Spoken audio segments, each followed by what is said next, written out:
الله الرحمن الرحیم. زمانم طاهر جان دی او زه پرنسپل یم د مټه مغلخیل هایر سیکنډري نمبر 2 سکول.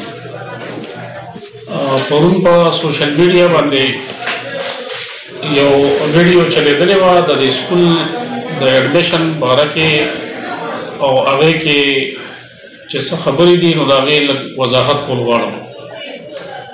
الحمدلله په دې تعلیمي نظام کې زموږ 30-35 سالو شو او زموږ کوشش دا دی چې موږ د قوم بچي زیات نه زیات ایجوکیټ کړو او ښه ایجوکیشن ولرو.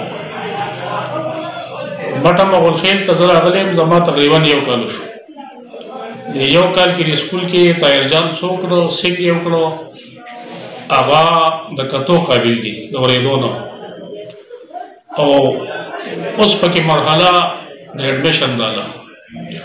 د موږ سره په دې سکول کې په کمرو کې چې څومره ګنجایش وي لازمي ده پرنسپل مشر یې هغه ذمهدار یې به هغې ته ګوري.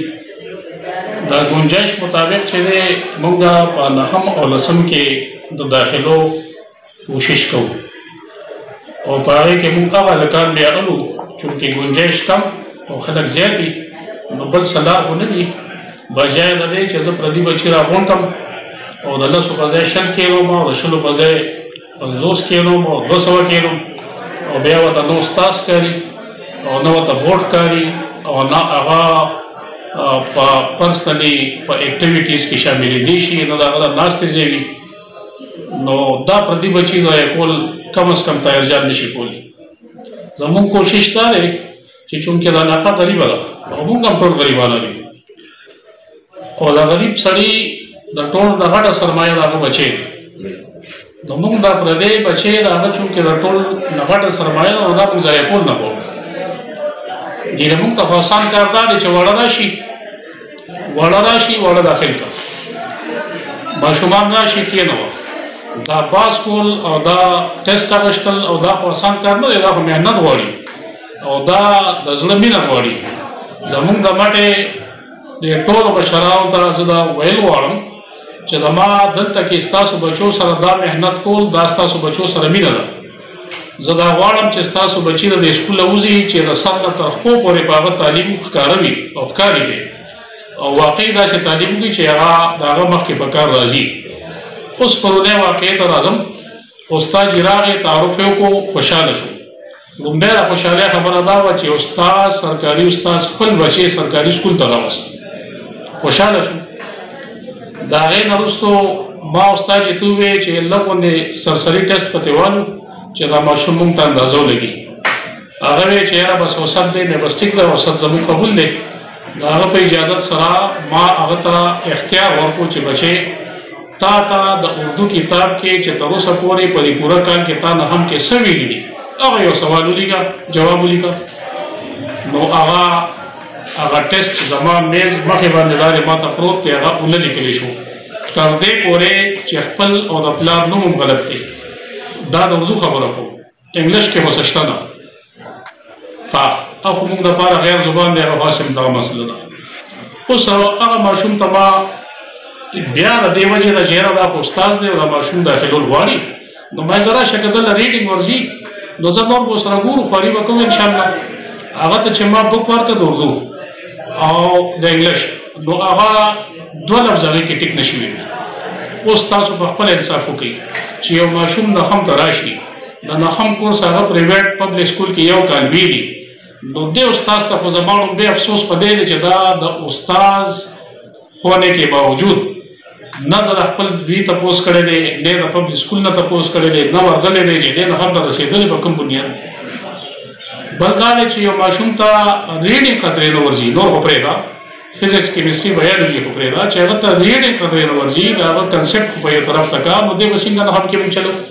نو ما استاد جي د دې په ګزارش سره ویلې چې استاد جي داسې کار دی چې دا ماشوم به مونږ 1 کلاس وروسته کېنو نو ته به پرې خوشحاله او د هغه زوی په دې راضي و، ماشوم راضي و، هغه ته پته ده چې زه نه چلېږم دغه ساینس کې.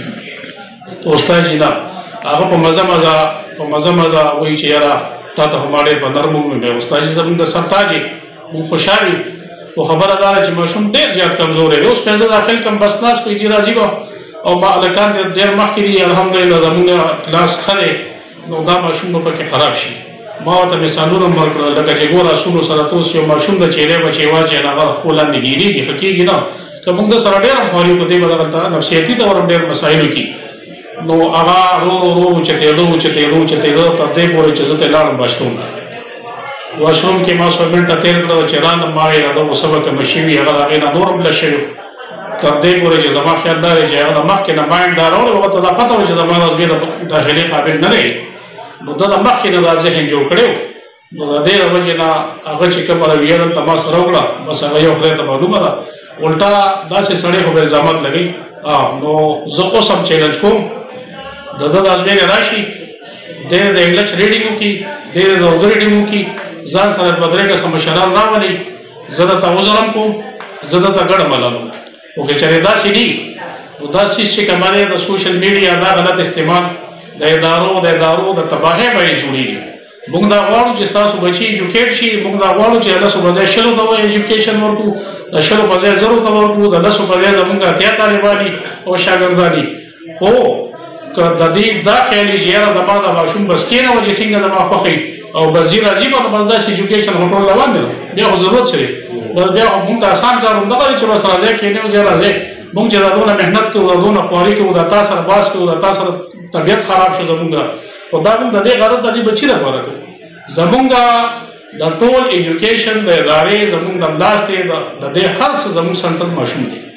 اوس ایز ا پرنسپل زه ګورم نه چې دا ماشوم د کلاس کې چلېږي نه چلېږي دا 5م نه دی دا 6م نه دی دا 9م نه دی دا 8م نه دی دا 9م دی او دا ساینس دی نو بس دغه یو څو خبرې پکې راغلې وې ما د دې وضاحت وکړو.